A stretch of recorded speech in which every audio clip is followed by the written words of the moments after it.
the most evil man in history, so we're told. Now, a lot of people are saying this guy is not as bad as they say he was, that he was actually right. People pick up Mein Kampf and they pay attention to the content, and they look around the world today and they realise a lot of the stuff said in that book was pretty much spot on. However, it seems Mustache Man did not pen that book. It was actually penned by a Jesuit priest. I think. I'll have to verify that. I'll get back to you on that one. However, you can verify it for yourself with this documentary. Now, I've left a comment here I'm going to share. So many people simping for Hitler lately. I just look to his military blunders, and this speaks even more to him being controlled opposition. Seems he fucked Germany over time and time again when they could have turned the tide completely in their favour. Seems the goal was always to build Germany up in order to smash it to bits, completely demoralising them while demonising the white man. As British kinfolk, we are given this guilt complex. Look at how anti-Semitism is being used today to counter any criticism.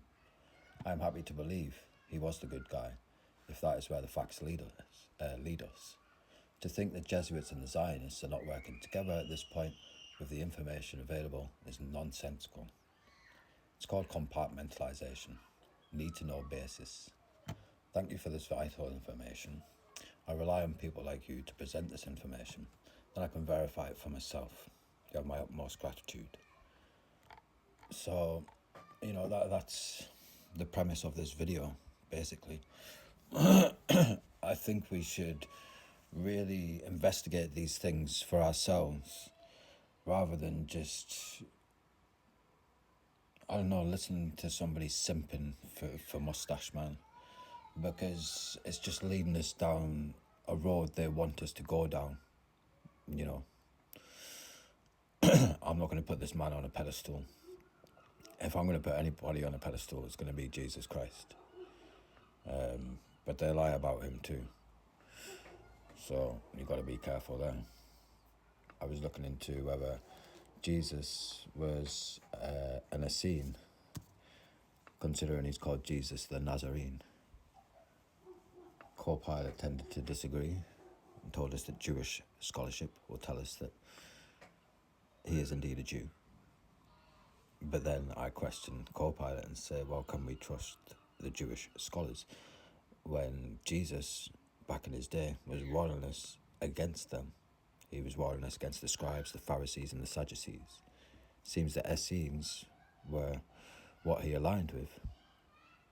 So it's also interesting that the Essenes seem to disappear around the same time Christianity, Council of Nicaea was like 200 years later, but around the 1st century AD, the Essenes seem to disappear and Christianity is on the rise. These things need to be questioned, especially when you look at your mega churches today, and they all support Israel.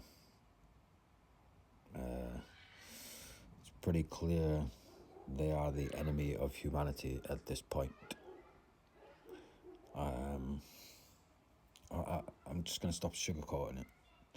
You have to play ball here on TikTok, but they've been kicked out of how many countries over the centuries. There's a reason for it. It's because their money practices.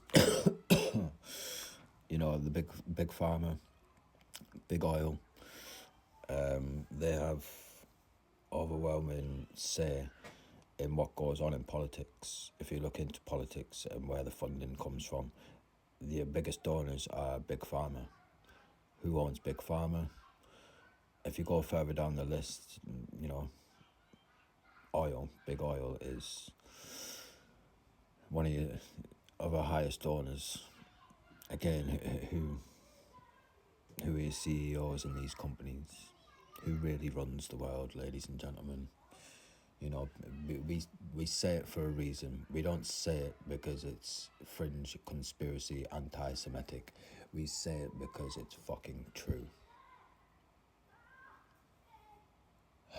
I feel like I'm banging my head against the wall again, because I know there's not going to be enough people picking up this conversation. It's one of the most important conversations we can have today. The topic surrounding Israel and their control around the world. But there's too many people that pussyfoot around that don't want to talk about it.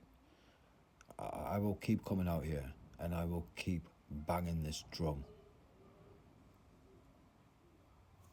because I know I'm right, because I've done enough research. There are a few things I will probably get wrong, and a few things that people will be able to correct me on.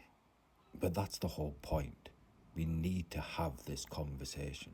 So drop a comment, join the conversation, share the video.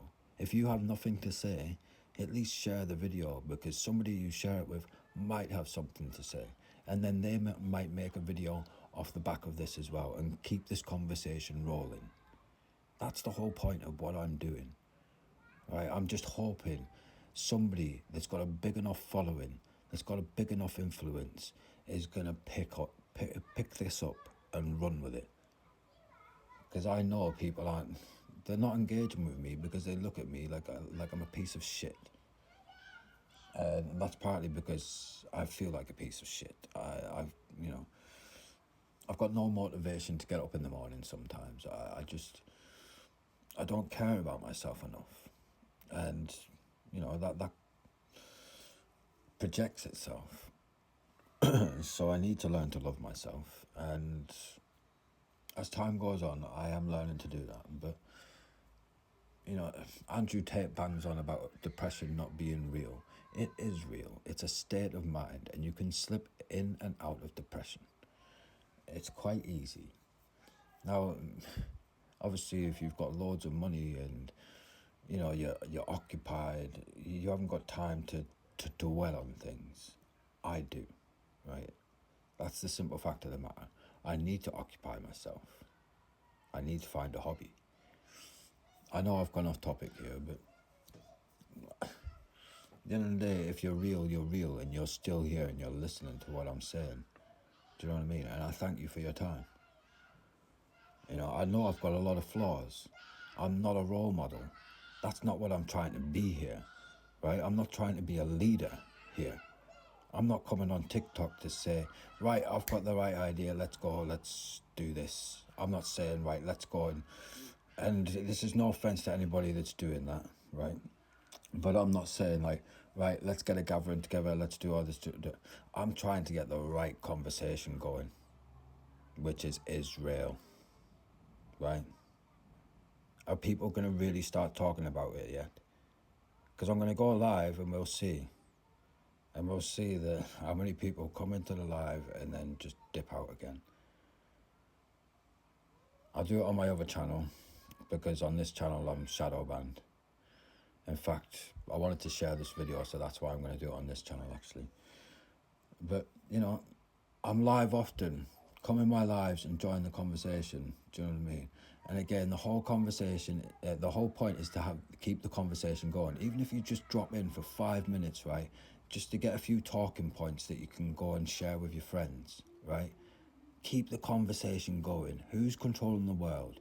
Who is running this new world order, right? The Jesuits, the Zionists, you name them, right? The black nobility. The history is there and it's clear. Rockefeller, what did he say? I can't remember the exact quote. Here it is. For more than a century, ideological extremists at either end of the political spectrum have seized upon well-publicized incidents such as my encounter with Castro to attack the Rockefeller family for the ordinate influence they claim wield over American political and economic institutions. Some even believe we are part of a secret cabal working against the best interests of the United States, characterizing my family and me as internationalists, and of conspiring with others around the world to build a more integrated global political and economic structure. One world, if you will. If that's the charge, I am guilty and I am proud of it. That's what we're dealing with here, ladies and gentlemen. Again, the history is clear. They tell us. Keep the conversation going.